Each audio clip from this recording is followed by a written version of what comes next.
E as dietas paleolíticas cetogênica e zero carbo, hoje elas estão ganhando muita popularidade, notoriedade, principalmente entre os atletas, que é uma coisa que cai numa controvérsia do que sempre foi a nutrição esportiva, porque eu lembro que eu tinha apelido, de carboidrato.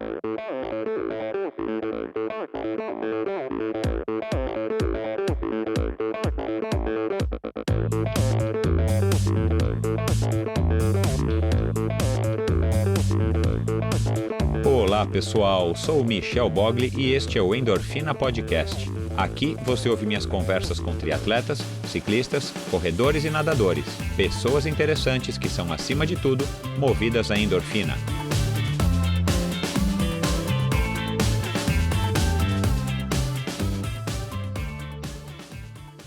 Este episódio é um oferecimento de Bovem Energia. Você sabe como funciona o mercado de energia no Brasil? Você sabe que é possível comprar energia para sua empresa e indústria? Que você também pode escolher de quem comprar esta energia, o que pode gerar uma economia substancial no custo final da sua produção? Conheça então a Bovem Energia. A Bovem é uma comercializadora de energia que também presta serviços de gestão e migração. Assim como meus convidados, para a Bovem, energia é um assunto muito sério. Uma empresa sólida e confiável, com profissionais experientes e treinados para lhe oferecer agilidade no atendimento, robustez e competência na condução dos negócios. Saiba mais em bovem.com.br, boven.com.br. De energia, a Bovem entende. Olá pessoal, sejam muito bem-vindos a mais um episódio do Endorfina Podcast, o episódio de número 64, com a minha amiga Patrícia Bertolucci, uma grande nutricionista e atleta esportista de muitos anos. Mas antes de falar do episódio da Patrícia, eu quero aqui novamente agradecer a todo mundo que tem participado e tem ouvido o Endorfina Podcast, assinado o Endorfina Podcast no iTunes Store e no Spotify, e que tem enviado aí seus comentários através dos posts no Instagram, EndorfinaBR, ou através mesmo de direct. E claro, você que chegou agora, que você que conheceu o Endorfina através do episódio da semana passada do grandíssimo Daniel Oliveira, um mega ultra, hiper ultra mega man. Acho que não existe ainda adjetivo para a gente denominar uma pessoa como o Daniel. E vocês puderam aí, quem não ouviu pode ouvir ainda, mas vocês puderam ouvir uma história muito interessante de um cara que está tentando buscar o limite da mente e não mais o limite do corpo, porque segundo ele o corpo não tem limites, é só a mente, e isso ele está conseguindo provar ao longo da sua jornada. Então vai lá, se você não ouviu, e ouça, e deixem seus comentários, ainda quem não ouviu, quem vai ouvir, deixem seus comentários nos posts do Endorfina ou nos posts do episódio número 63 do Daniel Oliveira. Bom, uma outra novidade muito bacana para mim e creio que para vocês também. Eu estou relançando aqui agora a campanha do Endorfina Podcast de colaboração, de financiamento coletivo, uma campanha aí para que vocês possam, além de me apoiar ouvindo o Endorfina, espalhando, assinando e fazendo seus comentários, suas críticas e sugestões, que vocês possam, quem tiver interesse e quem achar que vale, contribuir mensalmente com uma quantia a partir de R$20 por mês, agora através do Apoia-se, uma plataforma que funciona melhor do que a que eu estava utilizando até então. Muita gente tentou apoiar e me disseram que estava dando problemas, enfim, eu fiz um teste único e deu certo, mas, bom, isso não vem ao caso e agora eu estou relançando essa campanha do Apoia-se. Você vai lá no endorfinabr.com, à direita tem um íconezinho do Apoia-se, um logotipo do Apoia-se, você clica lá e você pode contribuir com 20, 30 ou R$40 por mês, ou mais, claro, se você quiser, eu fico muito grato. E para quem contribuir com R$40 por mês, vai receber em casa, sem custo nenhum, uma camisa de ciclismo do Endorfina, uma exclusiva camisa de ciclismo do Endorfina, que eu também estou passando a partir de hoje a vender para quem quiser. Então entra lá no site Endorfina BR, clica, dá uma olhada, tem duas cores, um modelo só com duas cores, feitas pela Join Sports, do meu amigo Edu Sarran. Então, de altíssima qualidade, um produto que eu tenho usado aí já faz tempo, junto com alguns amigos a gente tem testado. Muitos de vocês já me encontraram pedalando com a camisa de ciclismo do Endorfina, e agora vocês têm à disposição para comprar ou para ganhar se vocês virarem um contribuidor do Endorfina Podcast. Com R$40 por mês vocês recebem gratuitamente na sua casa uma camisa do Endorfina, onde quer que você esteja no Brasil. Infelizmente ainda não consigo mandar para fora do Brasil, por razões óbvias aí de imposto e custo e tudo mais, mas se você deseja contribuir com o Endorfina Podcast e mora no Brasil, ou se você tem algum conhecido, algum familiar que ainda está no Brasil, eu posso mandar para essa pessoa e depois ele manda para você de alguma outra maneira, tá bom? Então, pessoal, vão lá, endorfinabr.com, à direita ali no topozinho do site, vocês vão ver ali um símbolozinho, um logotipo do Apoia-se, clicam lá e vocês vão cair na página do Apoia-se e vocês vão poder ler, entender e saber como é que vocês podem contribuir. Claro, é uma contribuição voluntária, vocês podem parar de contribuir assim que vocês desejarem ou quando vocês bem entenderem, mas eu fico muito grato a todos aí que tomarem iniciativa e acharem que esse meu podcast aqui vale alguma coisa, e com esse dinheiro, é claro que não é um dinheiro que vai me sustentar, eu simplesmente quero ajudar a transformar o Endorfina num projeto maior e quem sabe ter uma plataforma adicional no YouTube, um projeto que eu já tenho ele bem desenhadinho, e com um pouco de ajuda financeira de vocês eu creio que eu consigo fazer alguma coisa complementar e adicional nessa plataforma de vídeos que é o YouTube, tá certo? Bom, vamos lá. Minha convidada de hoje, como eu já disse, é uma amiga de muitos anos e uma pessoa super interessante, com uma vivência muito legal. Como atleta, como esportista, é uma pessoa que flui muito bem, uma pessoa que já me surpreendeu várias vezes, inclusive nas corridas de aventura e na Cape Epic, que ela fez com a Denise Rajar, casada com o Fabinho da Special Trip. A Patê, como ela é conhecida, é uma nutricionista de muitos e muitos anos, lá de Goiânia, e ela passa aqui hoje para conversar conosco um pouquinho sobre a carreira dela e também para esclarecer algumas dúvidas que eu venho tendo e venho anotando. Acho que hoje em dia, com as redes sociais e com a difusão do conhecimento e com as pesquisas mais sérias e tudo mais, mas como a gente tem acesso à informação de uma maneira muito mais democrática, a gente fica sabendo de novas dietas, de novas modas, de novas tendências ou de novas informações. E aí eu tenho aqui um compilado, eu fui anotando, aos poucos fui conversando com a Patrícia, a gente foi desenhando esse podcast juntos. Não deu pra gente abordar todos os temas que eu queria. Quem sabe a gente consegue fazer isso já numa segunda rodada, mas a gente abordou bastante temas de interesse meu e de interesse, creio que da maioria de vocês, sobre os tipos de dieta, dieta paleolítica, low carb, o que é bom para o atleta, o que é bom para quem faz triatlon, para quem faz ultramaratona, para quem faz triatlon curto, para quem faz maratona. Então a gente abordou aí de uma maneira bem ampla, não muito genérica, tá bom, pessoal? A gente abordou aí de uma maneira ampla alguns tópicos, mas a Patrícia aí foi específica dentro do que coube aqui no episódio, dentro do que dá para ela explicar, para que um leigo entenda. Mas uma conversa muito bacana, esclarecedora. Eu creio que vocês vão gostar desse formato de episódio, vamos dizer, um episódio meio tira dúvidas, meio consulta, com uma nutricionista de primeira linha, uma grande atleta e pessoa.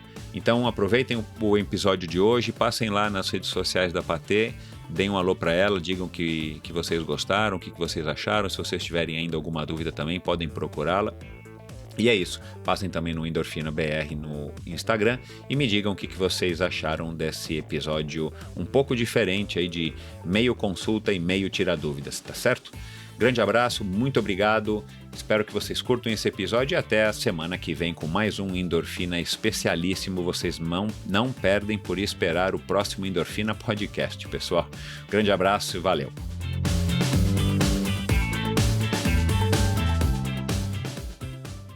Minha convidada desta semana é uma amiga de longa data, uma pessoa que é referência na área da nutrição esportiva desde o começo dos anos 90.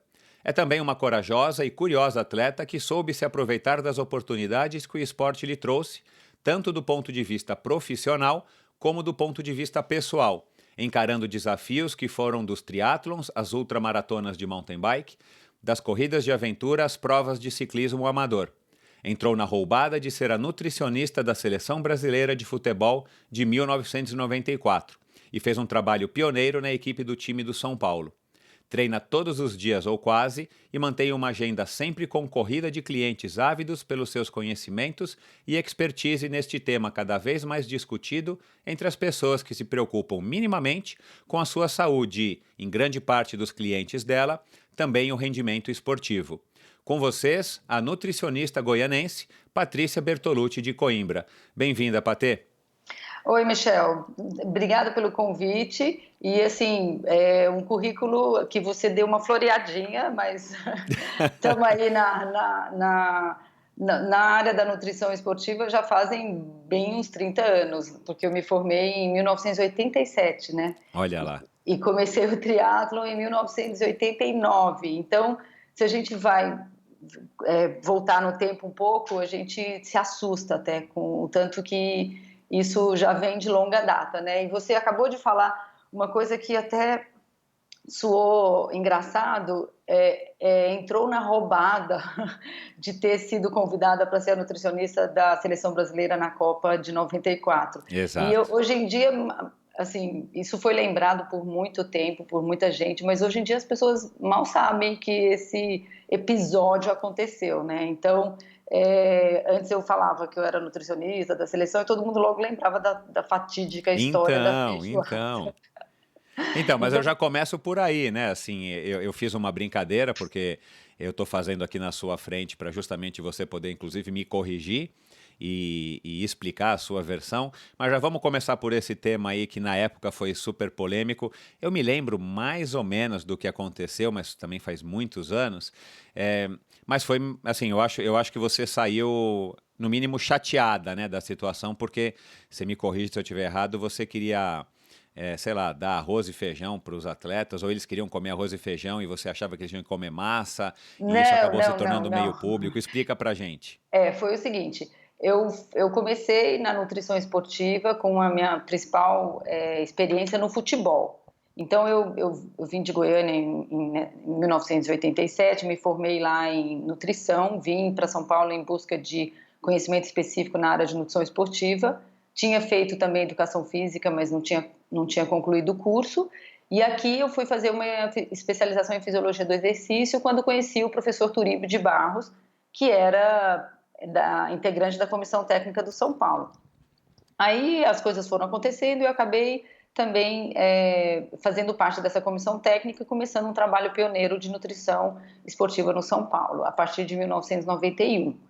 E aí lá eu pude introduzir o que tinha de mais novo na nutrição esportiva, que eu sempre fui estudiosa e já tinha conhecimento do que estava acontecendo e estava nascendo também a nutrição esportiva num contexto mundial. Tinha acabado de ir para um congresso e aí a gente introduziu suplementos durante os jogos, maltodestrina, aminoácidos depois para recuperar.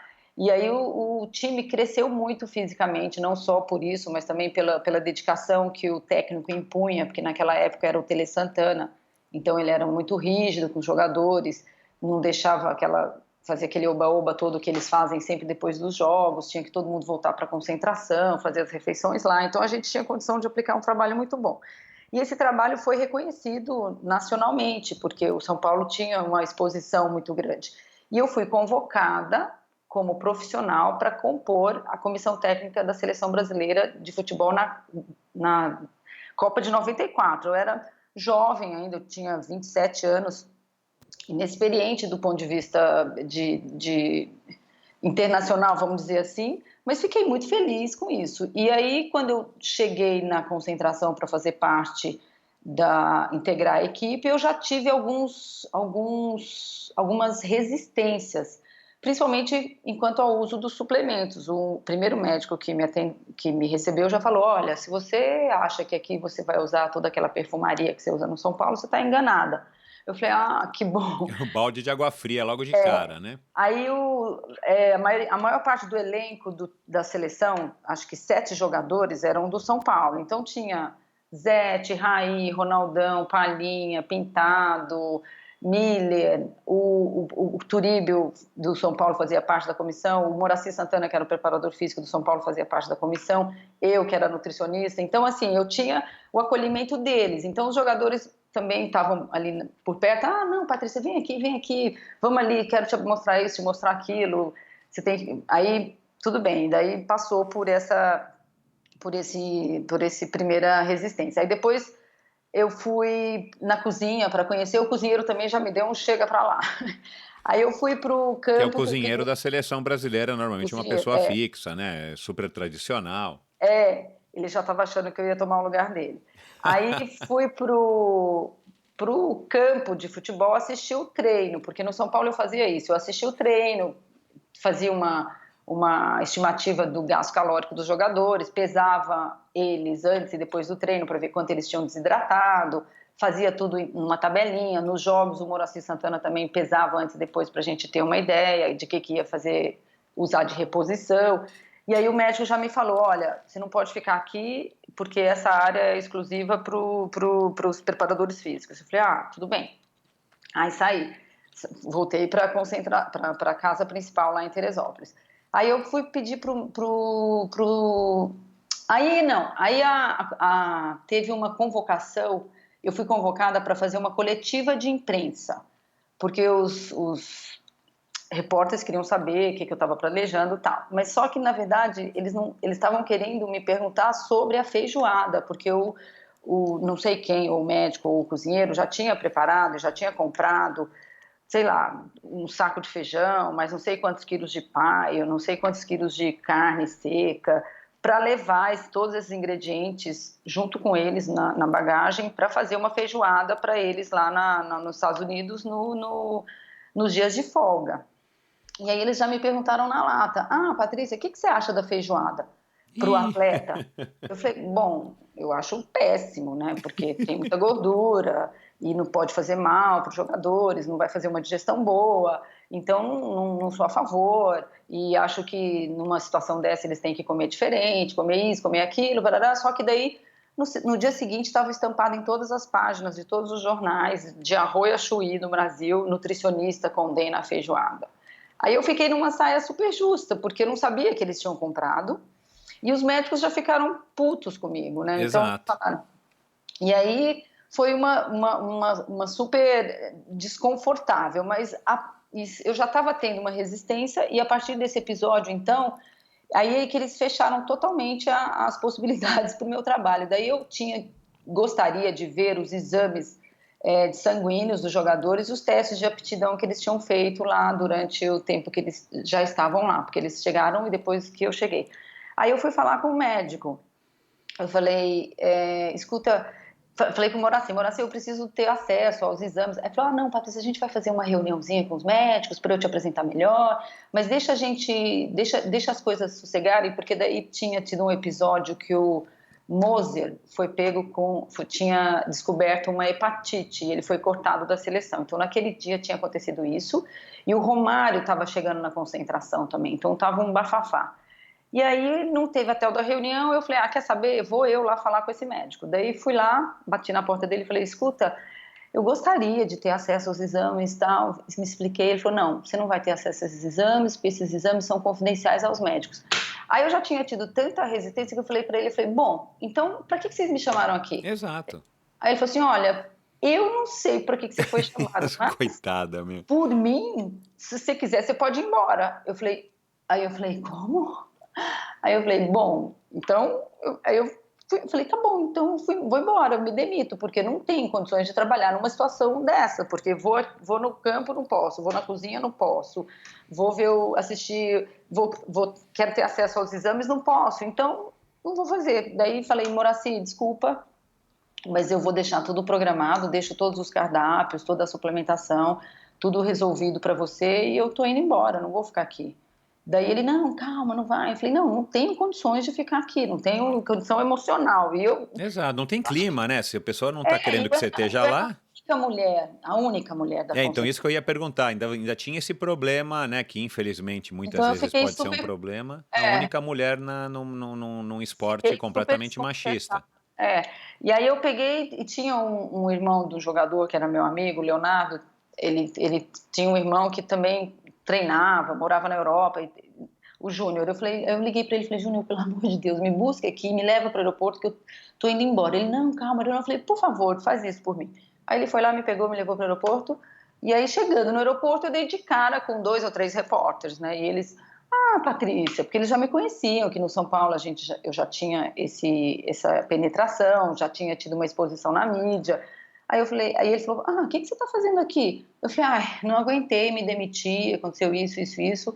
Aí, de novo, no dia seguinte, estampado em todos os jornais, nutricionista se demite porque condena a feijoada. Daí foi aquela...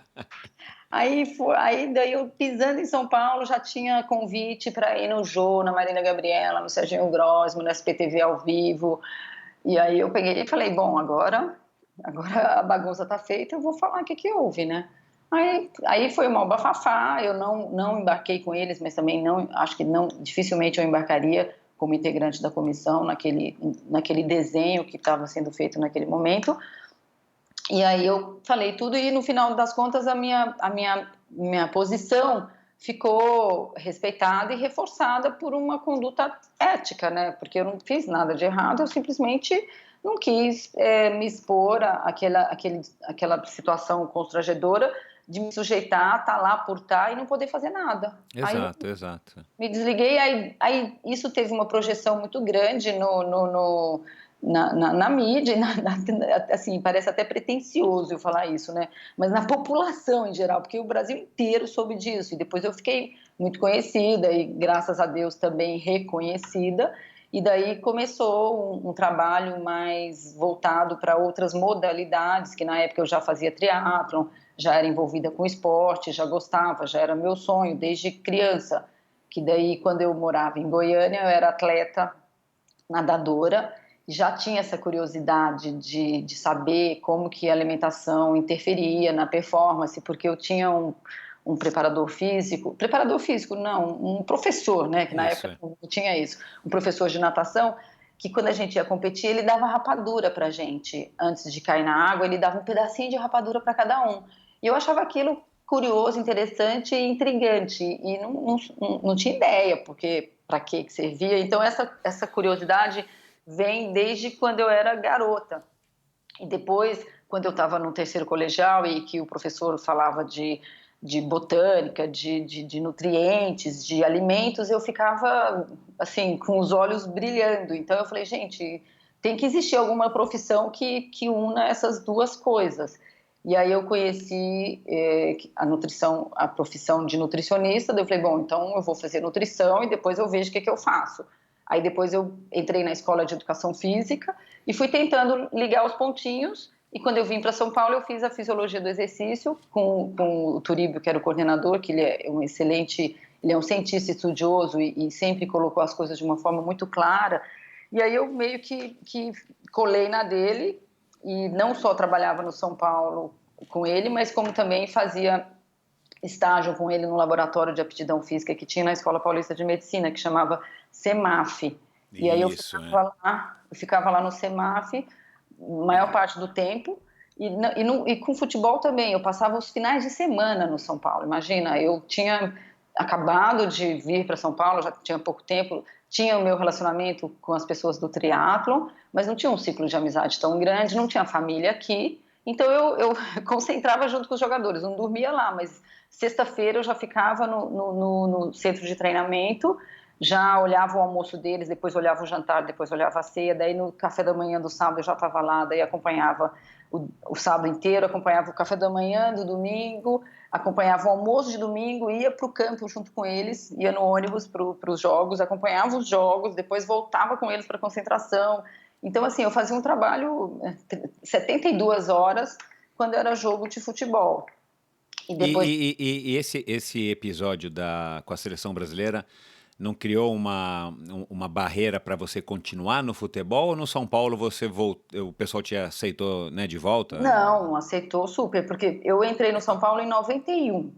Então eu fiz todo esse trabalho, 92, 93, 94 eu fui convocada para a seleção. Depois eu retomei para o meu trabalho normal e continuei lá, 95, 96, 97, 98. Eu me desliguei mesmo do futebol em 2001, que foi quando eu já estava atendendo em consultório, e já estava com uma demanda grande de atendimentos, e o que eles... E aí eu também tinha umas outras questões que, por mais que eu tivesse tido todas as portas abertas e fizesse, eles não me consideravam, tipo, eu não era quando tinha os prêmios, eu não era premiada junto com os jogadores, apesar de fazer parte da comissão.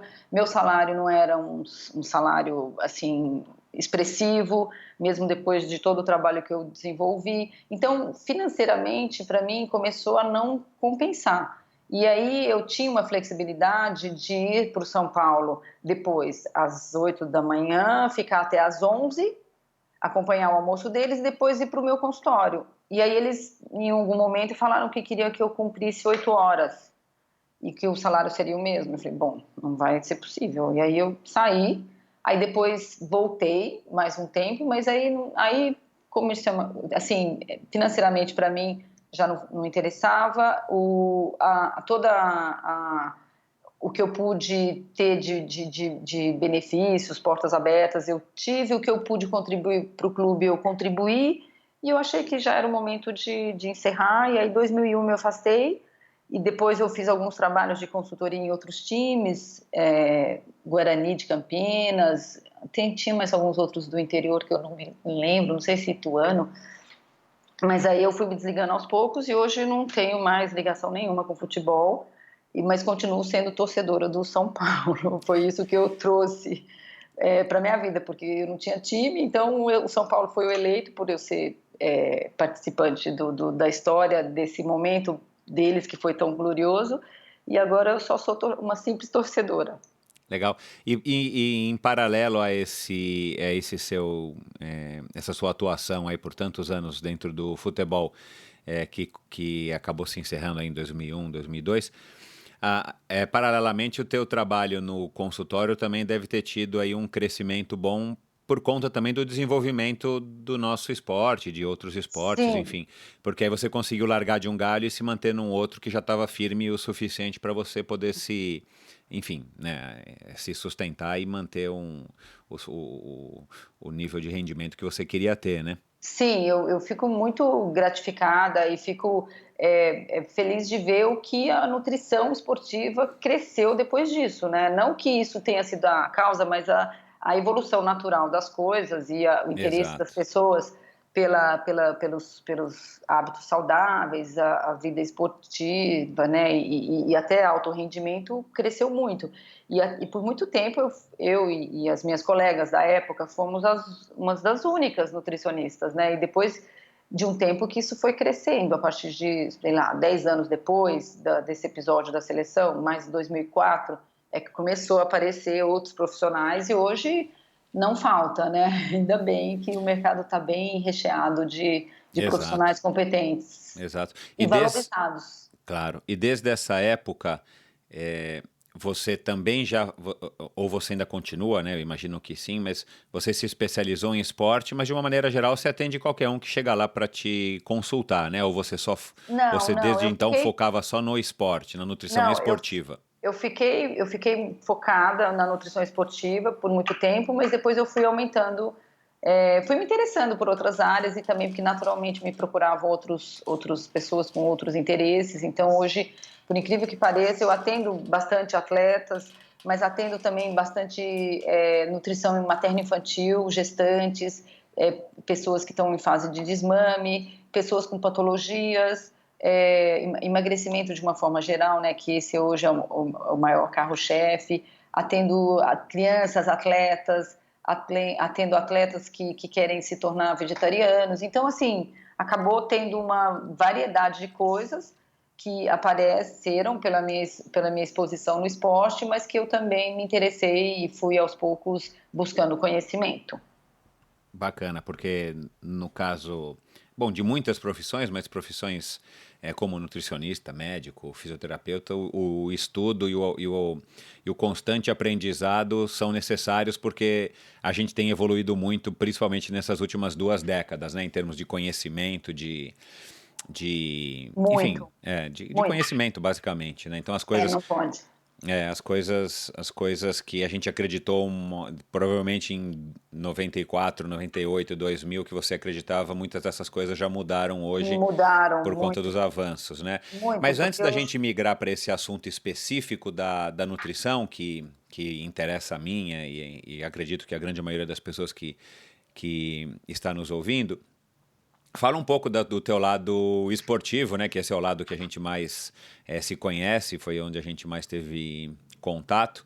Você, como eu falei, você já falou, né? Começou no triatlo em 89, mais ou menos na mesma época que eu, que foi uma época super gostosa do nosso esporte, né? E eu entendo que você ingressou lá no triatlon através do Projeto Aqua com o Marcos Paulo, que também já Foi. esteve aqui 2 vezes. Quem não ouviu pode ouvir esse episódio lançado no ano passado, o último. E em 2017, né, foi o primeiro episódio com o Marcos Paulo, um dos primeiros aí que eu gravei aqui no Endorfina. Mas conta um pouco, depois do triatlo ainda você acabou indo para as corridas de aventura, como eu fui, como tantos triatletas na época. Fala um pouco aí do teu histórico esportivo para que as pessoas também conheçam o lado da Patê atleta.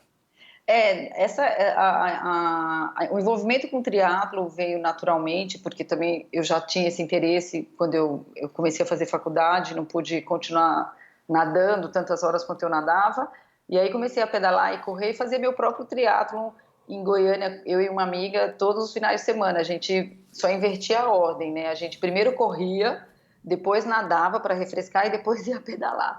E aí quando eu vim Mas para você já São Paulo... sabia que existia triatlon? Daí eu comecei a pesquisar e soube que existia triatlon desde Aham. aquela época, antes de eu me mudar, parece que desde 84, né? E quando eu me Uau. mudei para São Paulo, eu soube também, não me lembro como, da existência do Marcos Paulo lá no Projeto Aqua, que era um possível treinador, e fui falar com ele. E ele que me indicou meus 2 primeiros atletas para eu atender como profissional, que foi o Leandro, o Edmundo Caetano e a Liane Beretta, que eram atletas do Marcos Paulo, e ele pediu Exato. que eu os atendesse. Eu lembro que eu fiz esse atendimento na escada lá do Projeto Aqua, na escadaria. E aí eu tinha meio que uma parceria com o Marcos Paulo. Ele me treinava e eu fazia o atendimento dos atletas que ele me falava. Então, praticamente todos os atletas daquela nossa época, eu dei alguma orientação nutricional. Aí, com esse condicionamento físico que o triatlon te possibilita, vieram as provas de aventura em 1998, não foi a primeira? E aí aquela história de montar as equipes, que precisava sempre de uma mulher, então não demorou para eu arrumar uma equipe e começar a fazer as provas, mas não pelo interesse mesmo de passar aqueles perrengues que a gente passava, mas porque eu era condicionada e era um desafio a mais. Mas aí acabei ficando na prova de aventura até 2001, então fiz todos os EMAs, 98, 99, 2000. Aí, de 2000 eu não fiz, que eu tive um problema no pulso e não pude fazer, tive que fazer uma cirurgia. E daí, 2001, fizemos a equipe feminina, o ELF, né, Adventure, que é uma prova francesa que teve no Nordeste.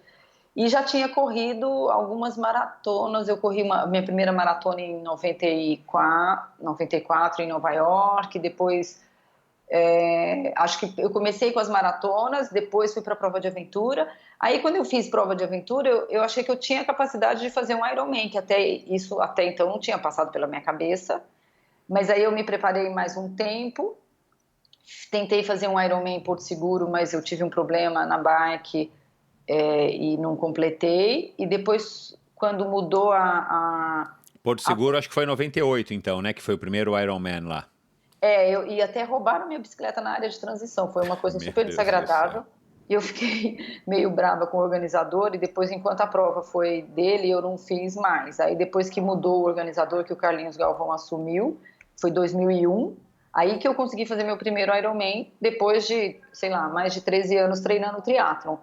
E aí fiz 4 Ironmans. E depois que eu cansei 4 de fazer... seguidos lá em Floripa? 2001, 2, Fiz 3? 2001, 2002, 2000, aí 2003, não, acho que não, fiz 2001, 2002, depois 2005, 2006.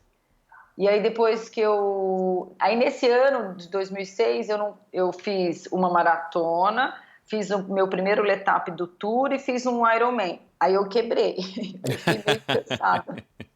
Aí em 2007 eu praticamente não fiz nada, fiquei meio de bode de todos os esportes. Aí em 2008 Aí não, 2009, daí quando eu conheci meu atual marido, o Fabinho, aí eu quis voltar para fazer o Letap, e desde 2009 até 2016 eu fiz todos os anos o Letap da França. Para quem não sabe, a Patê é casada com o Fabinho, que é o dono da Special Trip, que leva a galera aí para pedalar e participar dessas provas aí bacanas na Europa e acho que em outros destinos também, né, Patê?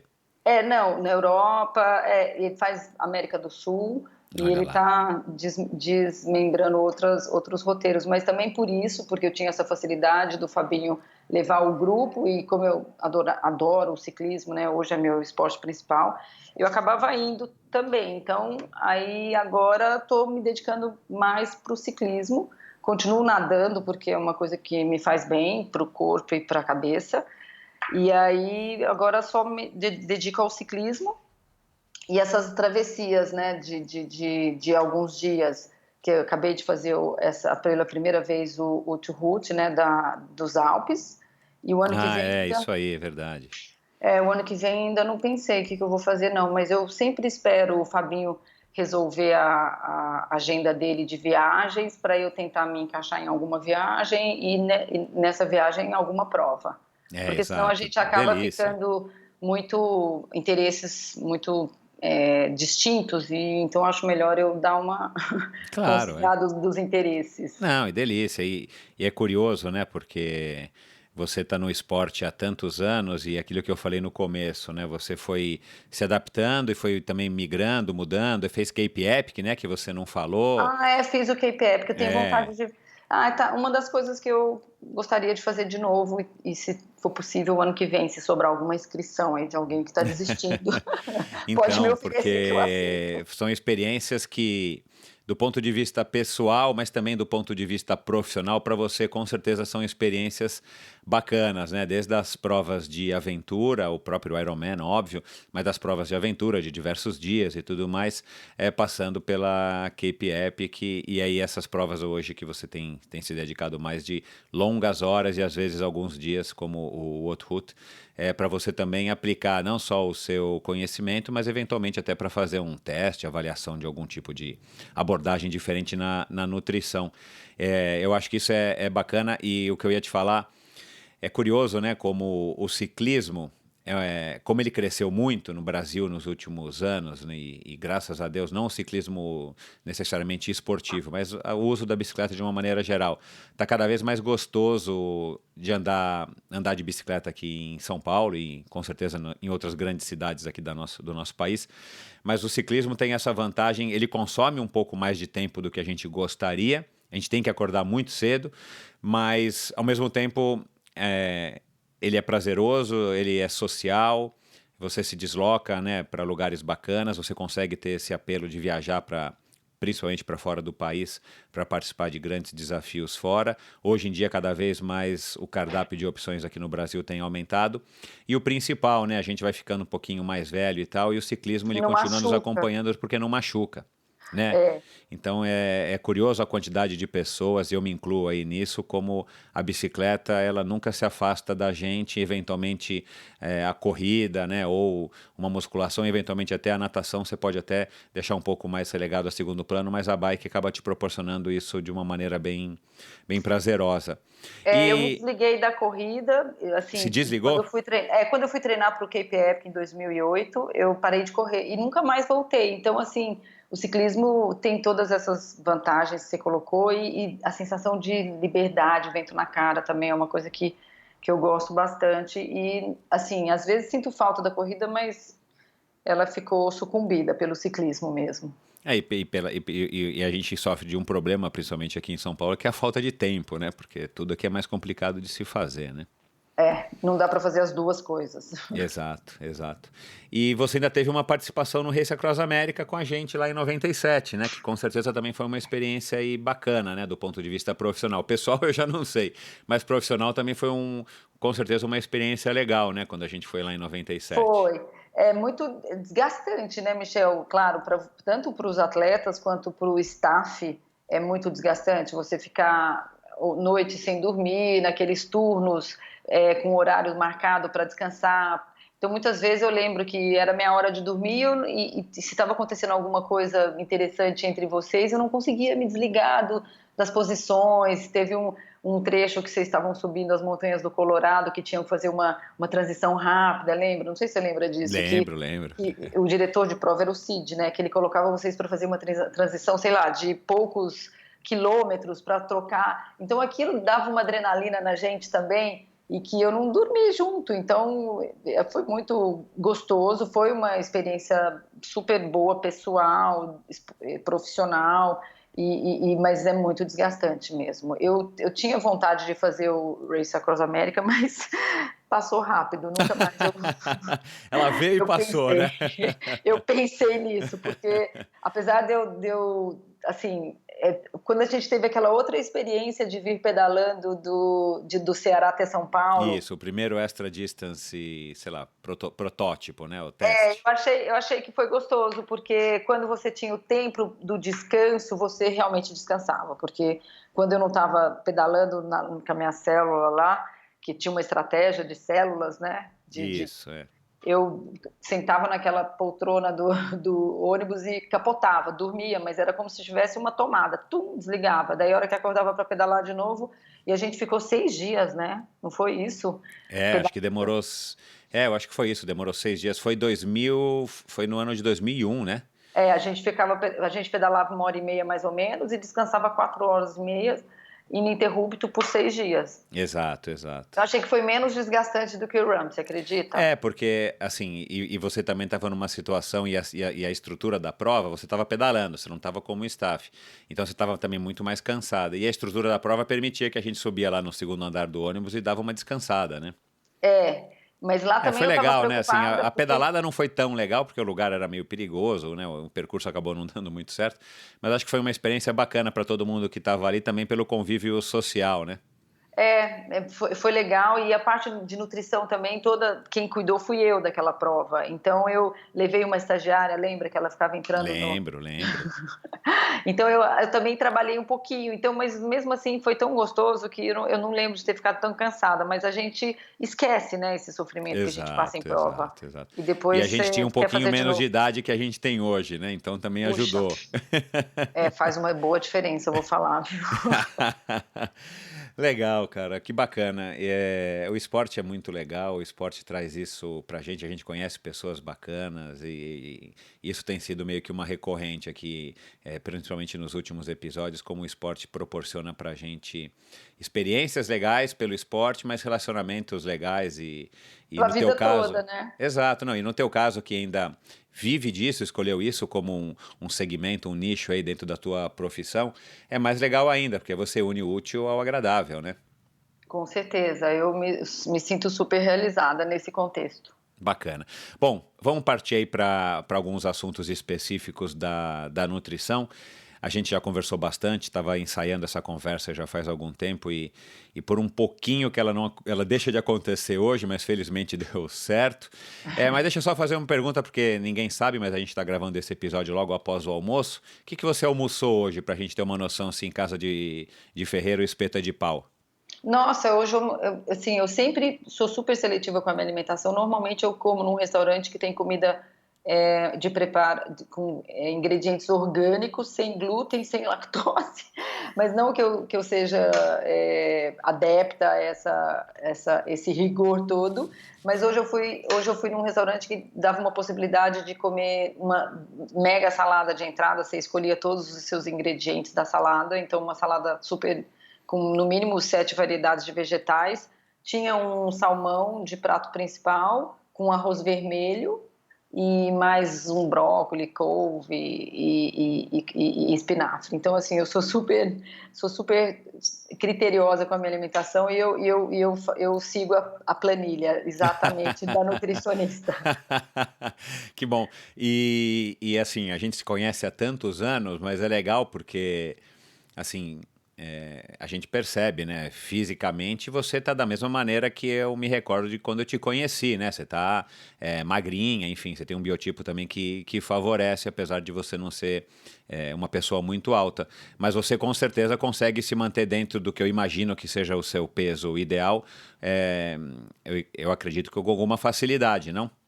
Ai, eu me controlo, Michel, e se bobear, engorda 2, 3 quilos muito fácil. Isso você sabe que pra gente que faz esporte dá uma bela diferença. Então É, eu me controlo e tô sempre pensando no que eu vou comer, mas não deixo de comer nada. E se eu quero comer uma coisa que, por exemplo, é muito crítica, eu como pouco, mas eu sim. como. É. Então eu não sou restritiva, mas acho até que eu como bem, porque fazendo uma comparação entre eu e o Fabinho, às vezes eu preparo refeição para mim e para ele e eu como a mesma quantidade que ele. Apesar de que, imagino que nessa situação ele se restrinja um pouco, porque se deixar ele comer, eu acho que ele come bem mais. Mas eu não sou restritiva de quantidade, mas eu sou de qualidade, eu sou seletiva. Tá Eu acho que isso certo. faz uma boa diferença. Que legal. Sorte do Fabinho, né? Porque não precisa pagar a nutricionista, ainda tem alguém lá para ficar fiscalizando um Weight Watchers lá, ó, personal, para ficar Olha, analisando o que eu ele não está sei se é comendo. sorte ou azar, porque eu coloco muito limite nele.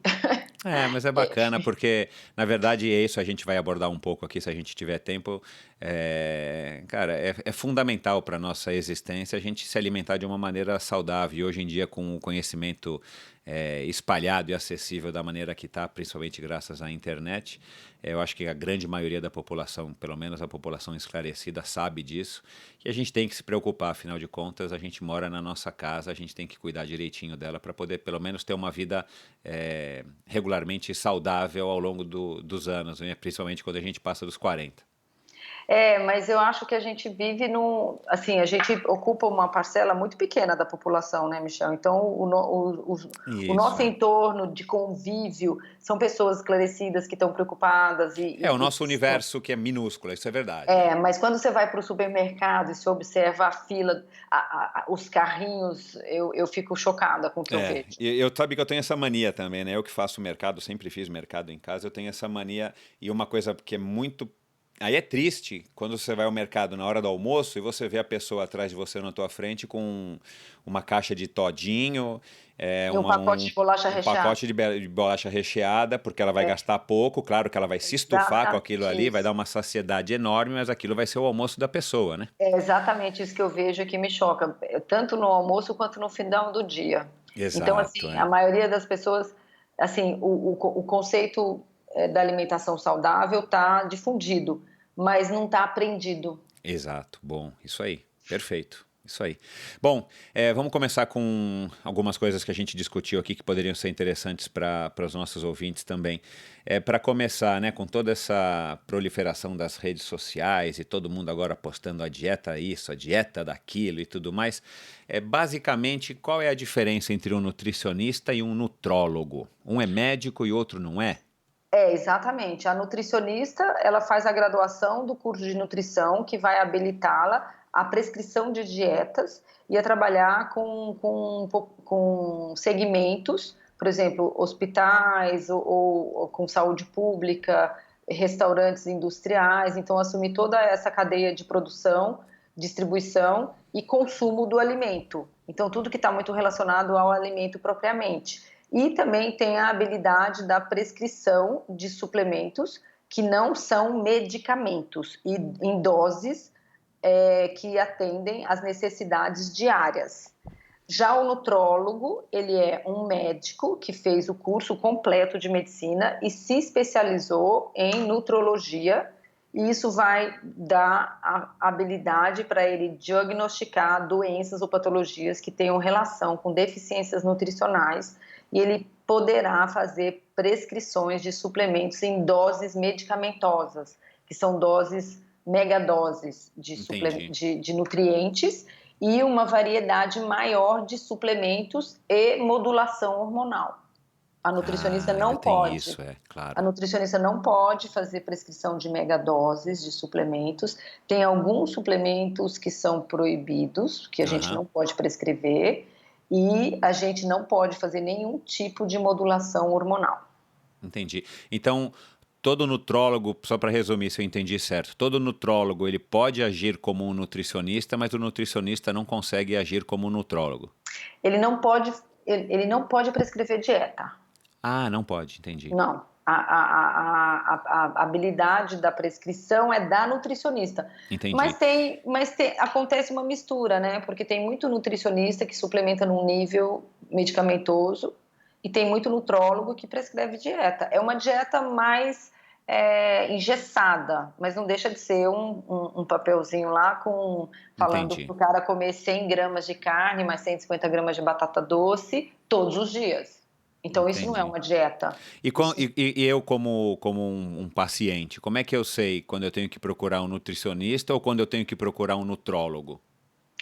Você procura nutricionista quando você quer melhorar a sua alimentação e quer que esses nutrientes venham, na sua maioria, pelos alimentos. E o nutrólogo quando você precisa corrigir alguma patologia ou algum desequilíbrio.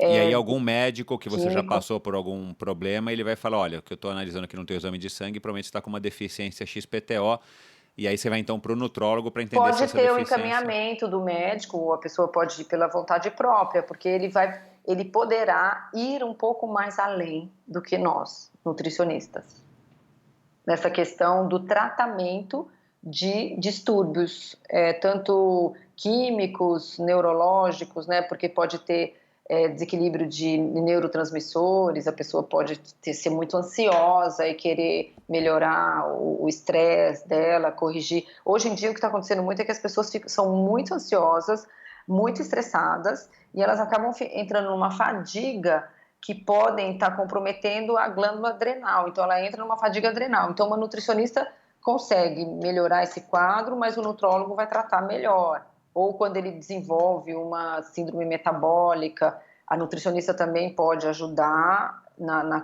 questão alimentar, mas ele vai precisar também de medicação e suplementação diferenciada. Então, os dois podem trabalhar em conjunto, se complementar, quanto um nutrólogo, às vezes, pode passar uma dieta e prescrever os suplementos, e a nutricionista também pode passar a dieta e prescrever suplementos. Os dois vão tratar da mesma forma, mas o nutrólogo pode ir mais além. Entendi. Legal. Bom, vamos já abordar o tema polêmico do dia. Essas dietas da moda que há muitos anos elas existem, acho que desde aquela época lá que você começou e tal, né, com, sei lá, se era de Atkins ou quais foram as primeiras dietas mais da moda que surgiram, mas a indústria da dieta, do diet, do light, que o diet naquela época acho que não existia light quando a gente se conheceu, sempre movimentou bilhões de dólares e tudo mais, é uma coisa que persegue o ser humano, principalmente a gente aqui do mundo ocidental, por conta dos padrões de beleza estabelecidos principalmente pelos americanos e tudo mais, no que diz respeito aos homens, mas principalmente também no que diz respeito às mulheres. Eu acho que dieta é uma coisa que toca muito mais às mulheres do que aos homens, você pode me corrigir se eu estiver enganado. Mas hoje em dia, com o advento do Instagram, Facebook, Snapchat e todas as outras redes sociais e tal, a gente tem sido bombardeado diariamente, seja por amigos, seja pelos grupos de WhatsApp, seja pela televisão mesmo, enfim, com esses assuntos que acabam confundindo a gente, né? Aí tem a moda do vegetarianismo, que é uma coisa antiga, e depois surgiu, talvez mais recentemente, pelo menos pra gente do mundo ocidental, a história do veganismo, a paleolítica, cetogênica, zero carboidratos, 100% de gordura. Outro dia eu vi um podcast com um sujeito que comentou que conhecia um cara que só comia carne, não comia mais nada. Ele já tá, sei lá, 5 anos comendo só carne. Ele bebe água e come carne. Jura? E como ele tá? Sei lá, eu não lembro assim, mas o cara falou, o cara tá vivo, eu não sei. Tá vivo, né? Eu também não sei o que o cara faz, como é que ele vive e tudo mais e tal. Aí tem a história que a gente descobriu mais recentemente, né, que fizeram pesquisas e tal, que os centenários, né, acho que tem 5 ou 6 lugares no mundo que tem uma população fora do normal, uma quantidade fora do normal de pessoas acima dos 100 anos, e tem então a dieta mediterrânea, a dieta de Okinawa, e não lembro mais quais são as outras. De uma maneira geral, a gente não precisa analisar aqui cada uma delas especificamente, porque são muitas. Essas muitas. dietas, elas ajudam as pessoas aí, independente claro, dependendo da pessoa e do que ela procura e da dieta que ela segue, da maneira como ela segue, pelo menos é assim que eu entendo, ou elas confundem mais do que ajudam, na sua opinião? Olha, na minha opinião, primeiro a posição da mídia social. Eu acho que ajudam. Eu não sinto que atrapalha, nem me atrapalha, porque o conhecimento, quando você tem que divulgar e dissipar ele. E aí a pessoa que está assimilando esse conhecimento, ela vai ter um grau de curiosidade que vai fazê-la buscar mais. E vai chegar uma hora que ela não vai ter esse mais nessa fonte, daí ela vai procurar outra fonte, ou vai procurar uma fonte mais confiável.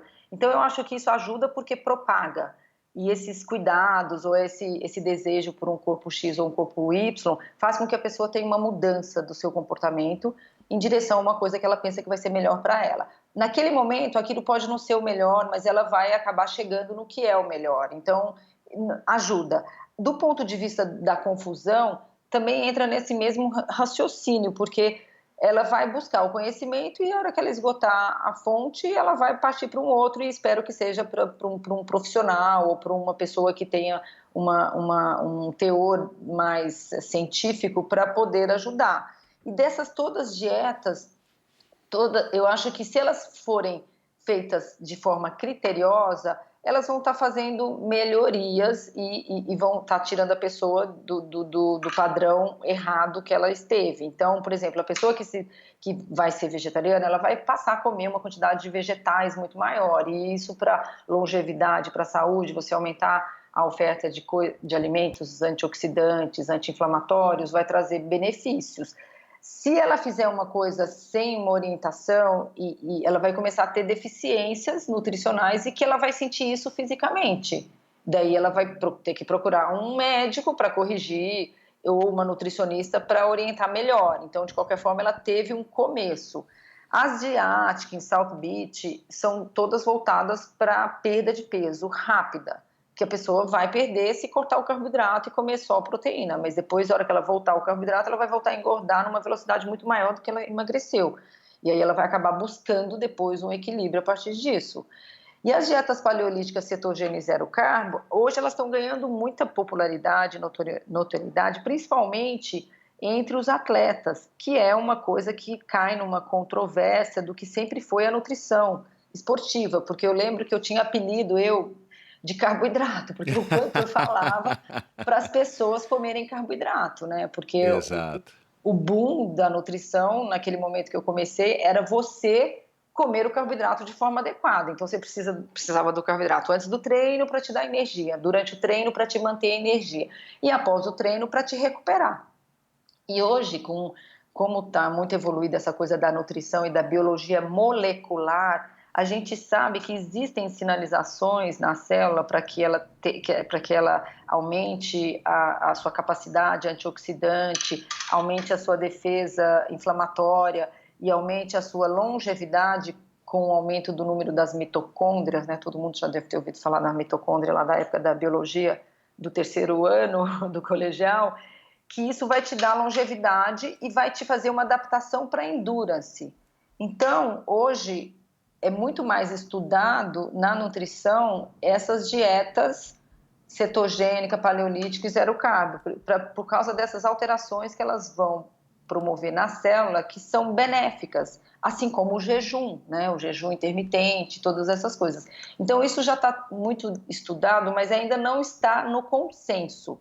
Então, tem várias estratégias Só um minutinho, Patê. Está estudado, mas está demonstrado, comprovado, por exemplo, Tá, cientificamente, já por pesquisa? já, mas não entrou num consenso, porque muitos Entendi. pesquisadores acreditam nessa linha e adotam, outros já não. Então, não existe consenso. E para você ter um consenso, você tem que ter todos os estudos e depois as meta-análises desses estudos. Sim. Então, ainda está estudando muito e está muito controvertido. Mas eu sou eu estou estudando e estou me convencendo que a gente precisa, sim, daquele paradigma que hoje já está estabelecido, que é o training low, compete high.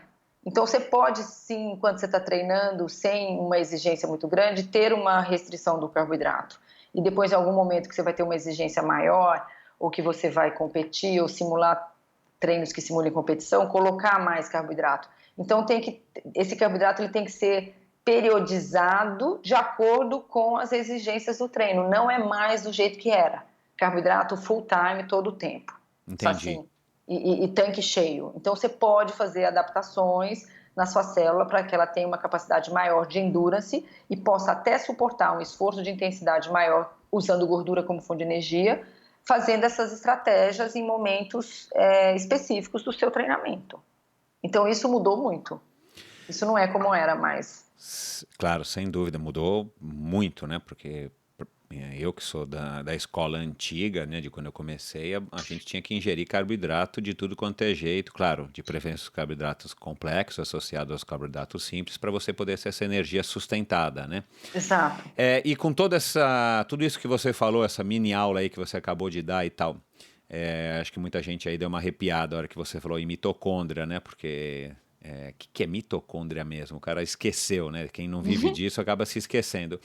Mas a suplementação, então, com todas essas descobertas e os estudos em andamento e tudo mais, essas modas, o papel da suplementação, então, está mudando radicalmente, né? Porque daí As você... empresas estão tendo que se atualizar praticamente, acho que ano após ano, porque para acompanhar não a moda, mas a moda em si, porque, claro, a empresa também precisa dar lucro e quer surfar todas essas ondas, mas para poder estar dando o resultado que o seu público espera através dessas novas descobertas.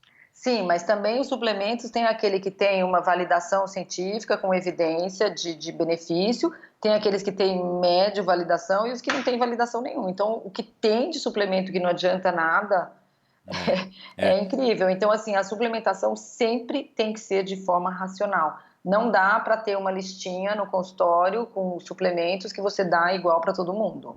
Isso também caiu por terra. Não dá para ter aquela listinha e todo mundo que chega você dá a mesma listinha e a pessoa sai dali com todos os antioxidantes, todos os anti-inflamatórios, cúrcuma, resveratrol, CoQ10, enfim, porque você tem que, em determinados momentos você pode antioxidar, em outros não. Porque você tem que deixar o corpo passar por situações de estresse para ele se adaptar àquelas reações. E se você já logo de cara suplementa, o corpo não vai criar essas enzimas antioxidantes que ele naturalmente desenvolve. Ele tem que ter a resposta natural dele para depois, no momento de uma sobrecarga maior, você antioxidar ou dar coisas que sejam anti-inflamatórias. Então, até essa suplementação, ela também tem que ser concatenada com as fases do treinamento do atleta. Então, também esse papel mudou. E tem coisas que, no momento que você está dando uma dieta com menos carboidrato, você precisa dar mais. Outras coisas que, na hora que você já está suprindo o carboidrato, você não precisa dar tanto. Então, aí tem que fazer uma combinação de estratégias que vai mudar a depender das fases de treinamento.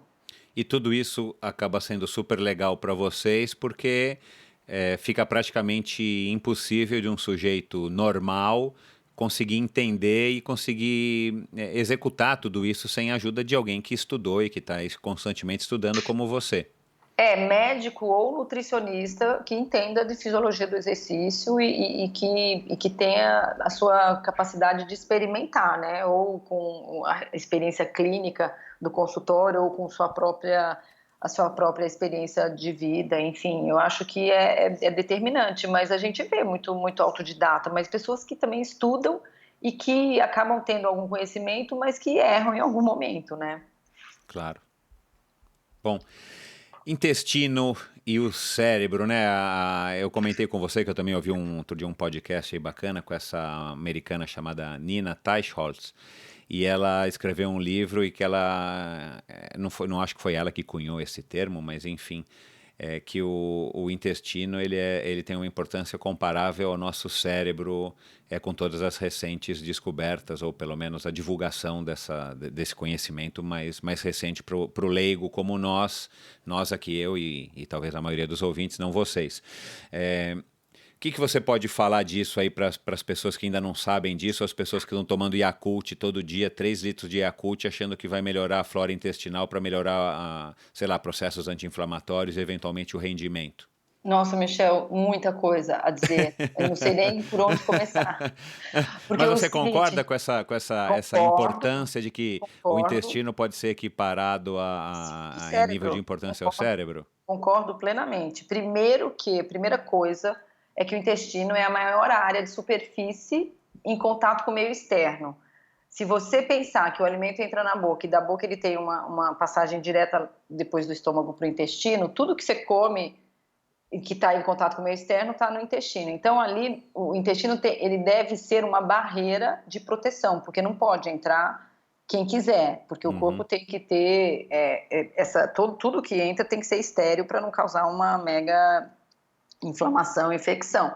E o que a gente vê hoje é que muitos dos alimentos que a gente come, principalmente os industrializados, têm agentes antimicrobianos, e esses agentes matam a nossa flora de bactérias intestinais. E a gente tem mais bactérias no intestino do que células no corpo. Então, assim, é uma Esse infinidade, absurdo, esse dado estatístico. trilhões de bactérias que devem viver em equilíbrio. E se você tem bactérias patogênicas predominantes às benéficas, você vai ter uma lesão dessa parede intestinal, uma permeabilidade, ou seja, uma passagem de substâncias no espaço entre as células, e você pode absorver de forma assim aleatória tudo que você não deveria, e isso gerar uma inflamação e uma ativação imunológica, e daí surgir as alergias, as sensibilidades.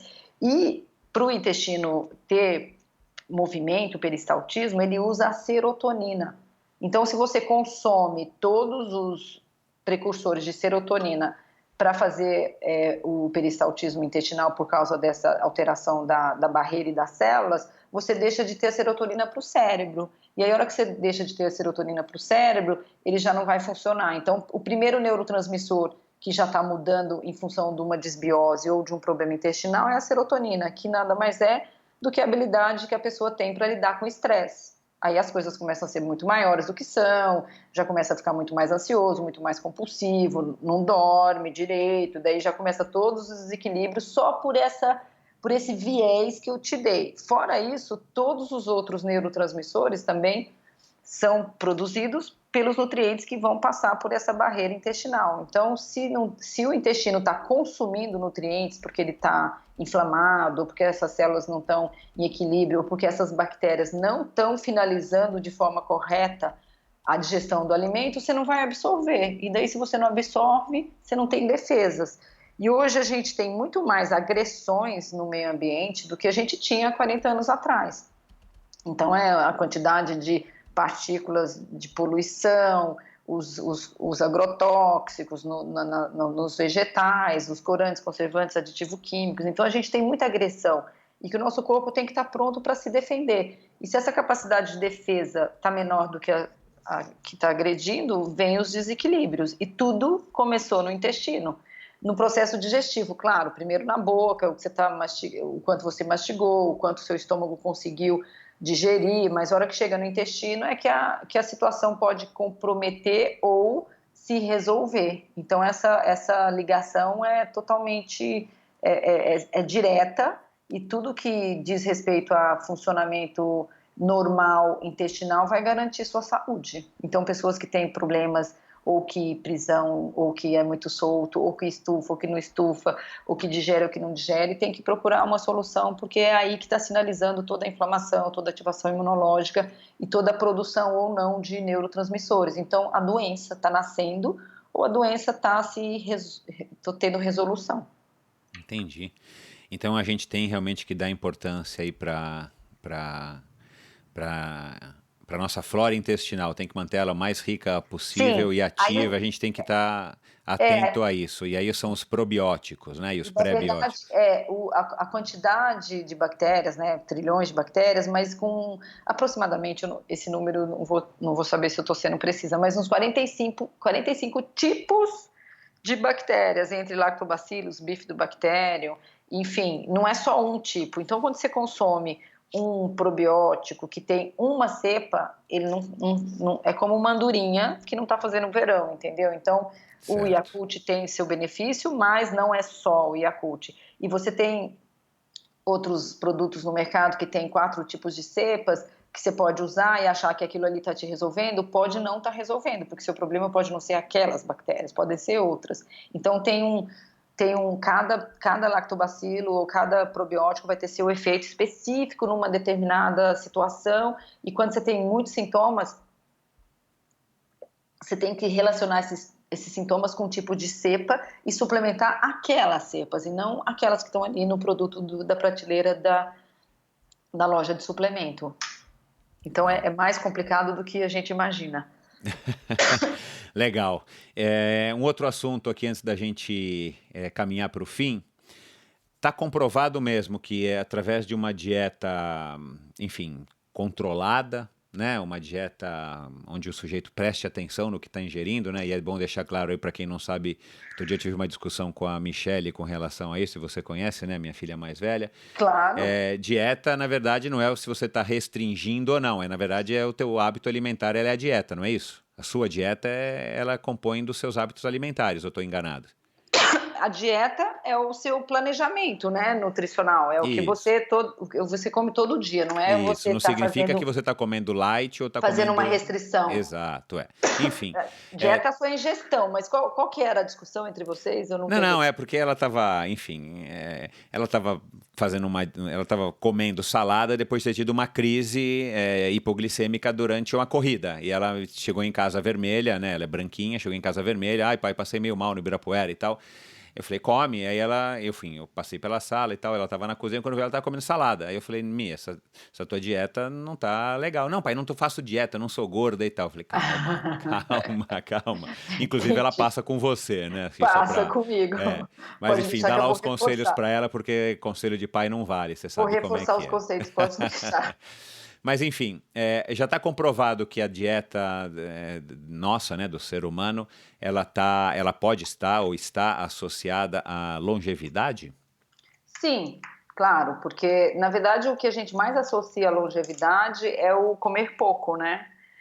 Que porque o overeating é que traz todas essas doenças crônico-degenerativas. Então, o excesso de açúcar, o excesso de gordura, o excesso de sal, mas o excesso de calorias também, porque se a pessoa come bem, mas come muito, ela vai formar gordura. E a gordura é um tecido que é altamente inflamatório, então ele vai sinalizar a inflamação para o corpo. E com a inflamação, a degeneração, né? Tanto neurológica quanto dos vasos, das artérias e as doenças crônico-degenerativas, como o próprio nome diz. E quando você come pouco, você não tem gordura, fica mais magro e sinaliza o que eu tinha te explicado lá das mitocôndrias e dessas sinalizações celulares, você sinaliza a anti-inflamação. Então, o grande ponto é o que a inflamação pode trazer de risco de doença, e quando você é gordo ou tem excesso de peso, você inflama mais, e quando você é magro, você inflama menos. Então, é mais ou menos isso, só para você fazer um paralelo. É claro que se tiver qualidade e oferta de nutrientes, mais preventivo contra todas as doenças que têm um fundo que nasce na inflamação. Então, o câncer é uma doença inflamatória, o Alzheimer, o Parkinson. Eu ia falar isso, entendi. Todas essas doenças são desencadeadas por processos inflamatórios que podem ser desencadeados pela alimentação. Agora, e que por sua vez pode começar ou começa no intestino sempre. Sempre. Se está modulado de forma correta, tem nutrientes, tem fibras prebióticas e tem os probióticos estão preservados. Uma coisa interessante, Michel, quando você nasce, você coloniza você nasce estéril, e aí você coloniza as primeiras bactérias quando o bebê nasce de parto normal. Então, exato, eu aprendi isso recentemente. Explica para o nosso público. Ele vai pela mucosa vaginal. Quando o bebê passa pela mucosa vaginal, ele vai colonizar as bactérias intestinais dele por essa transferência da mucosa da mãe. E aí as cepas primordiais vão se estabelecer, e provavelmente essa criança vai ter menos problemas relacionados à imunologia. E depois, quando ele mama também, pelo contato com a mucosa do peito, ele pode ter também mais um complemento desses lactobacilos e dessas bifidobactérias. E aí ele consolida de forma bem mais resistente essas bactérias intestinais. Sensacional. Só para uma dúvida que surgiu aqui enquanto você falava, eu anotei.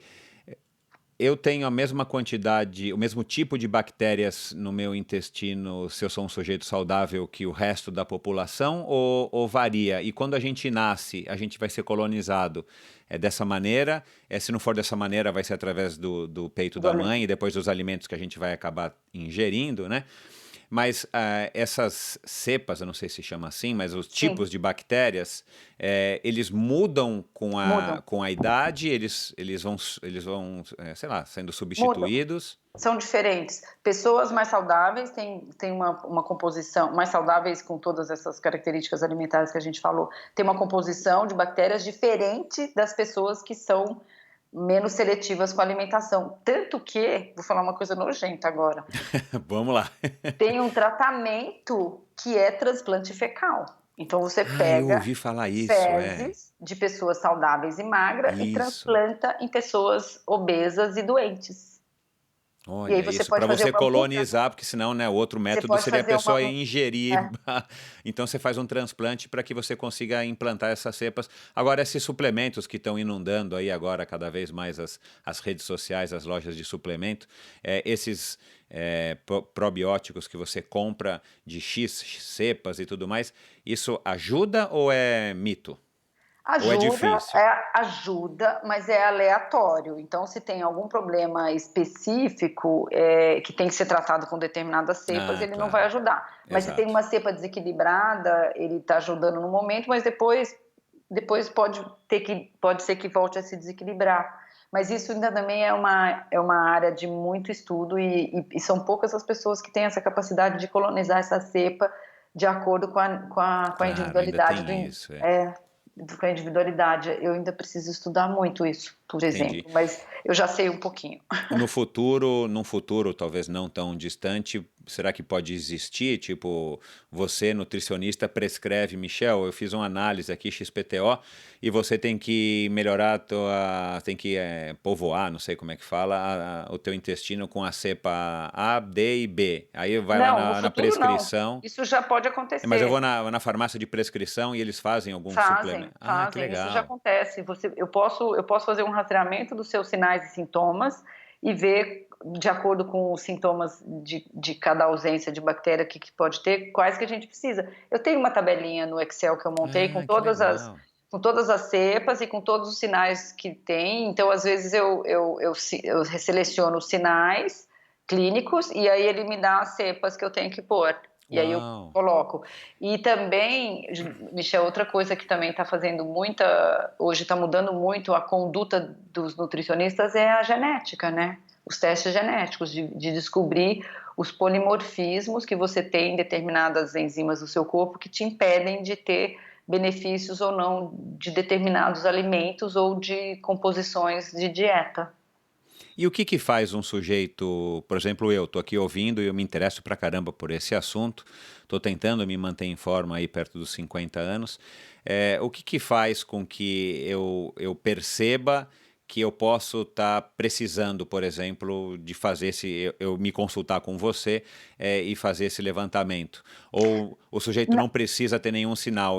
Seria legal se eu fosse até você para você fazer uma análise geral, e, sei lá, tipo um check-up, uma revisão, e aí você vai falar, cara, olha, eu descobri isso, que não necessariamente são problemas, ou eventualmente não são problemas ainda.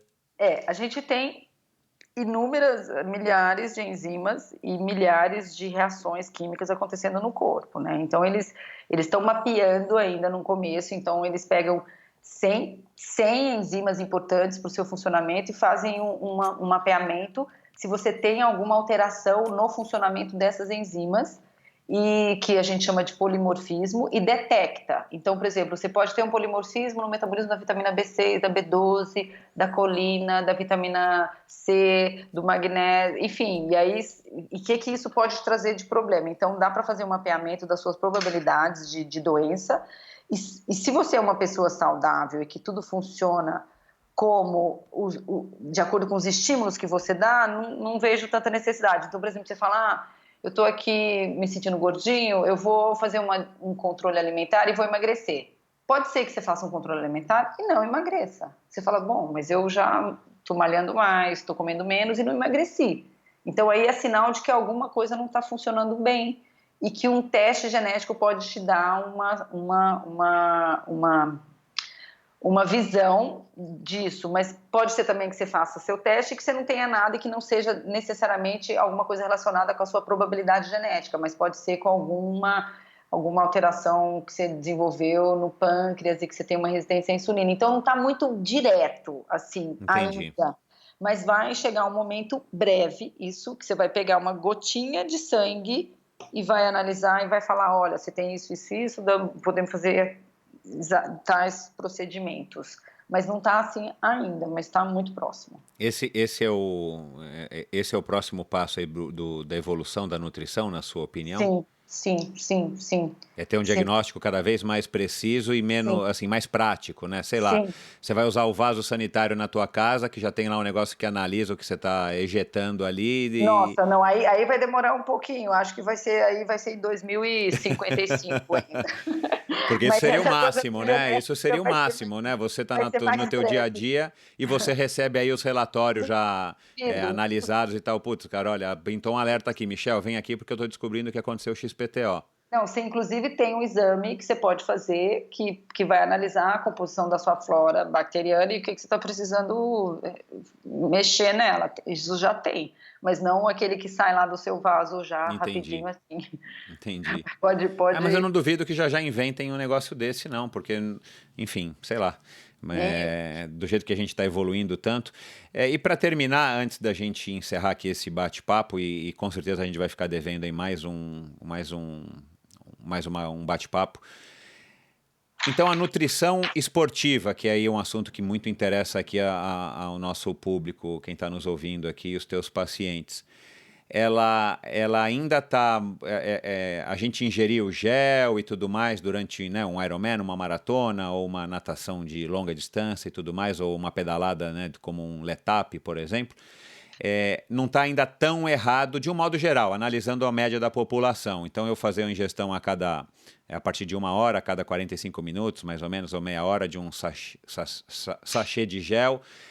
Isso não é ainda uma coisa totalmente equivocada, ou isso já está começando a ficar meio ultrapassado?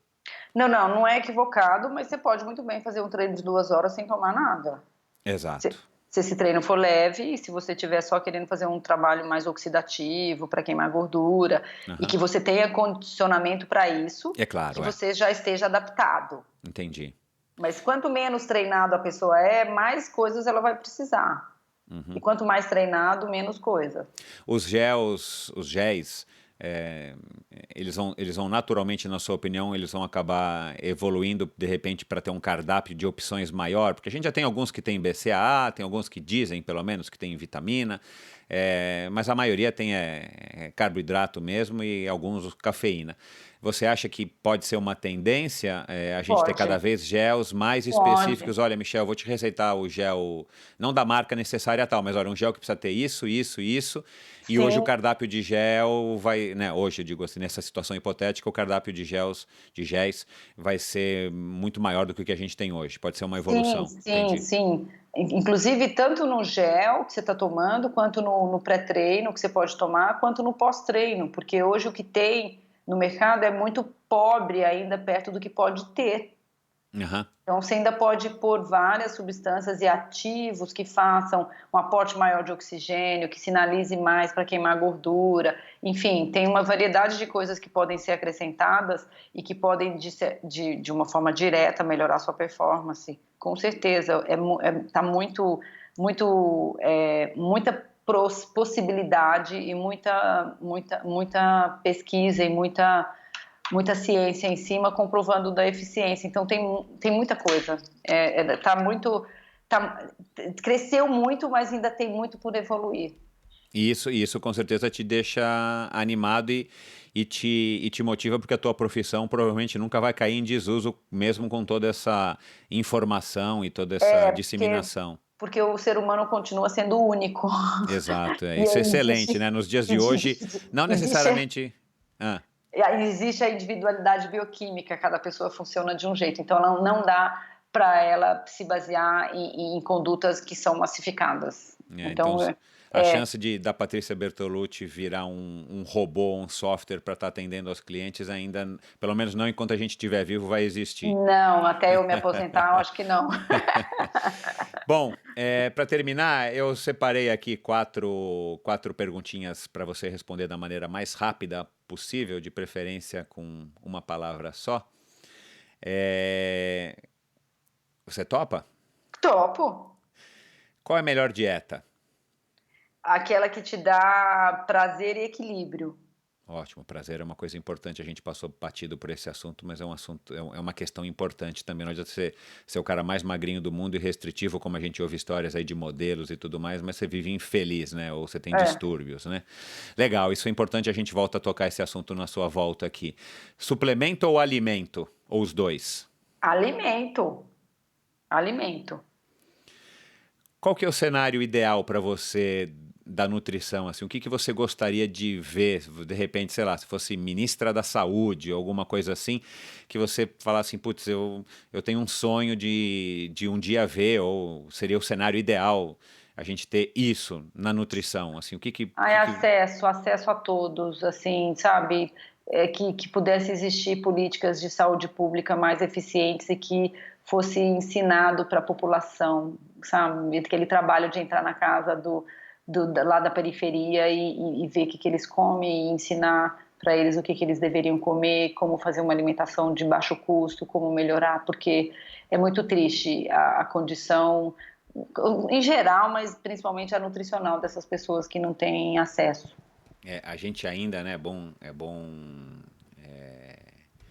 é bom a gente lembrar, né, que a gente está falando aqui de um tema muito específico de esporte e tudo mais e tal, mas assim, a gente ainda sofre de um problema gigantesco que tem gente ainda em 2019 que não tem o que comer, né? E a gente viu agora no Sim, final do ano passado, fotos saíram no jornal e tal, não me recordo agora é, exatamente de qual foi a localidade, não sei se foi, não foi Etiópia, Etiópia já foi mais quando a gente estava mais jovem, mas agora aconteceu, não sei onde está tendo guerra civil, que a população tá desfalecendo de fome, né? Isso é um e problema também gigantesco, né? a obesidade também, né, do comer errado. Exato, então você vê que Os aí dois são os lados. antagonismos, né? Nos É, Estados Unidos e no Brasil, pessoas explodindo de comer errado, né? Não necessariamente muito, e em algumas partes do mundo as pessoas não têm acesso a comer é, um prato de arroz no dia, né? Quem sabe, quem dirá de carne, né?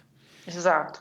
Bom, e Falta para ter, se for a duas, né? quarta, para Vai. terminar, qual é o conselho mais frequente ou o melhor conselho? Ou você tem um conselho assim que você passa para praticamente aí todos os seus clientes? Vamos generalizar que você, né, a maioria dos seus clientes, eu sei que você atende a vários tipos de necessidades, como você falou, não somente as pessoas interessadas em ter melhor desempenho, mas assim, tem algum conselho que tipo é uma máxima que a Patrícia Bertolucci usa e não precisa ser exclusivamente sua, que você gosta de dizer para os seus clientes e que você sente que pelo menos você queria que fizesse um maior efeito, surtisse um maior efeito para eles? Na verdade, todo mundo me pergunta, quando está terminando a consulta, não, tudo bem, você me falou tudo que eu tenho que fazer, mas o que eu posso comer à vontade? Eu falo, nada. Exato. Nada você pode comer à vontade. Sempre que você estiver numa situação que você não sabe o que comer, você coma pouco. Porque agora, na época de férias, então calhou de você me perguntar isso e de eu ter percebido que é a coisa que eu mais tenho falado. As pessoas falam, ai, tá bom, eu vou pro Natal, eu vou pro Réveillon, eu vou viajar, não sei o quê. O que eu faço com a minha alimentação? Me fala alguma coisa que eu tenho que comer na viagem. Eu falo, come pouco. Ô, Patê, é curioso como as pessoas buscam isso. Para sorte de vocês, e claro que vocês estudam e vocês são as pessoas para a gente perguntar isso, mas assim, tem algumas coisas que as pessoas parecem que se blindam de enxergar, né? Então, a pessoa, na verdade, ela tá louca para você dizer, ó, pode comer chocolate à vontade, ou pode comer churrasco à vontade. Não tem, eu não consigo falar para ninguém comer nada à vontade. Então é bizarro Não isso sei que as se pessoas buscam, né, porque o que cara? as pessoas precisam pôr um pouco de limite, elas precisam do Exato, limite. exato, exato. Bom, cara, foi legal. Pena que não dá pra gente conversar mais, mas a gente vai, como eu disse, né? Você tá cheio de paciente aí já te buzinando aí no teu ramal pra atender. Você tá atendendo agora na InSport, numa. Não é uma clínica, né? Não sei como é que vocês chamam, é uma clínica, um instituto, né? O Instituto Não, do Esporte, né? é Junto uma com o Cristiano clínica, mas Laurino, a Fabiana é, Murer. Faz uma chama propaganda aí, o momento não, jabá. chama Instituto em Esporte, porque é um Ah, tá. instituto onde a gente vende, né, promove cuidados com a saúde. Então, desde o Cristiano, que é um ortopedista super gabaritado Super gabaritado, por sinal. para tratar atletas e problemas ortopédicos, quanto a Fabiana Müller e o Elson, que é o marido dela, que dão o treinamento funcional para alta performance, quanto os fisioterapeutas também que estão aqui, tratam lesões ou mesmo fazem fortalecimentos, e a nutrição. Então, tem um conjunto de coisas e interesses que pode atender a todos que querem melhora de performance, tratamento de lesão, ou até mesmo prevenção de algum risco de doença ou de postural que possa comprometer a qualidade de saúde. Então, a gente está vendendo saúde. Bacana. E para Da deixar claro, performance. pode falar.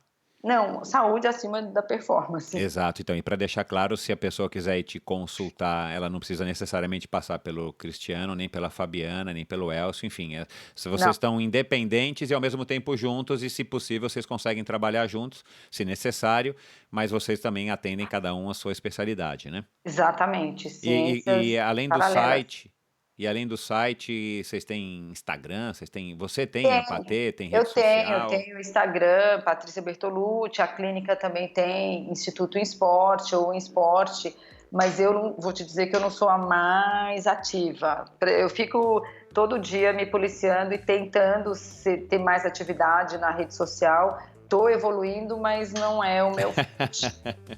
Não, Não sou e tá blogueira. sobrando tempo, né, Patê, para ficar Não sou fazendo. blogueira e dificilmente eu acho que eu vou chegar nesse status, mas eu me esforço, porque parece que hoje em dia gira tudo em torno disso, né? A gente também não pode se isolar disso, porque tá aí e a gente não pode negar, né? Vai fazer Não, o quê? não. Legal. Patê, muito obrigado. Tá marcado já então uma parte 2. Vamos ver se aí a gente consegue marcar com uma programação. Aí eu vou convidar todo A gente mundo faz a mais fazer. interativo, né? A gente convida todo mundo aí, os seus pacientes, os meus ouvintes, os novos ouvintes, a estarem enviando suas perguntas e tal. A gente faz uma seleção e faz um episódio onde a gente vai só responder a pergunta de cada uma das pessoas que tiver interesse em saber alguma coisa a mais. E claro, não esperem para o segundo episódio, vão lá e marquem, agendem uma consulta com a Patrícia Bertolucci, como vocês Muito viram. obrigada. E me ensina depois a colocar o link no meu Instagram, tá? Ah, legal, não. Pode deixar que eu te dou sim para você ajudar a divulgar. Legal, Patê, foi um prazer, obrigado. Corre aí para atender os seus pacientes e a gente se encontra aí na ciclovia na USP. Obrigada, Michel. Eu que agradeço pela exposição e pela preferência. Beijão. Outro, tchau. Pois é, pessoal, mais um episódio muito bacana onde a gente pôde aí tentar entender e ter um esclarecimento de uma pessoa tão bacana e com tanta experiência quanto a Patrícia Bertolucci, principalmente no que diz respeito à nutrição esportiva, né? Mas não exclusivamente, como ela mesma falou. Eu acho que deu para a gente ter embora um episódio excepcionalmente curto, principalmente pela extensão do tema. A gente tinha uma pauta aqui muito maior para seguir, mas por questões aí de agenda da Patrícia sempre é difícil, como eu falei. A gente já faz um tempão namorando essa conversa e nunca tinha dado certo até agora. Mas enfim, acho que foi legal, acho que seria bacana aí se vocês quiserem sinalizar aí através do Endorfina BR no Instagram e também do Instagram da Patrícia Bertolucci, né, como @Patrícia Bertolucci. Sinalizem que vocês curtiram, sinalizem que vocês querem ouvir um segundo episódio, porque aí a gente abre para que vocês um canal para que vocês enviem suas perguntas, suas dúvidas, para que a Patrícia possa esclarecer aqui ao vivo aqui para a gente e de alguma maneira vocês vão ter aí um esclarecimento. Mas é claro, como eu falei, se vocês têm alguma necessidade ou mesmo se vocês não têm, mas estão querendo melhorar o seu desempenho esportivo, acho que é uma pessoa que vale a pena vocês se consultarem. Ela tem muito conhecimento e muita experiência e, como vocês viram, uma pessoa estudiosa que está aí afiadíssima no tema. E é isso. Obrigado pela audiência, como sempre. Até a semana que vem, com mais um episódio bacana do Endorfina Podcast. E ajudem a espalhar essa notícia. Se você é novo, um ouvinte recente do Endorfina, volta lá, acessa os arquivos no endorfinabr.com, tem uma página ali chamada Episódios. Você vai conferir todos os episódios para ouvir no seu computador ou no celular, mas principalmente no Spotify, no iTunes e alguns outros agregadores de podcast, como o Stitcher e o Acast. Entre tantos outros, você consegue ouvir na ordem que você quiser, aonde que você quiser, exatamente todos os episódios até agora do Endorfina Podcast. Obrigado, um grande abraço e até a próxima semana. Tchau!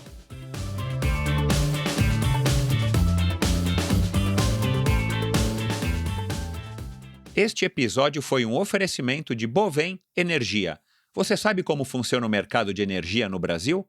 Você sabe que é possível comprar energia para sua empresa ou indústria? Que você também pode escolher de quem comprar esta energia, o que pode gerar uma economia substancial no custo final da sua produção? Conheça então a Bovem Energia. A Bovem é uma comercializadora de energia que também presta serviços de gestão e migração. Assim como meus convidados, para a Bovem, energia é um assunto muito sério. Uma empresa sólida e confiável, com profissionais experientes e treinados para lhe oferecer agilidade no atendimento, robustez e competência na condução dos negócios. Saiba mais em bovem.com.br, boven.com.br. De energia, a Bovem entende. Obrigado por ouvir esse episódio do Endorfina. Acesse o endorfinabr.com, vá no post do episódio de hoje para conhecer um pouco mais sobre o meu convidado e alguns assuntos abordados em nossa conversa. Lá você ainda encontra todos os episódios do Endorfina e uma galeria de fotos da história do triatlon brasileiro. Se você curtiu, colabore assinando o Endorfina na iTunes Store ou Spotify e compartilhando com seus amigos. Lembre-se de enviar suas sugestões, críticas e comentários através do perfil Endorfina BR no Instagram ou através do Endorfina com Michel Bogli no Facebook. Um abraço e até a semana que vem.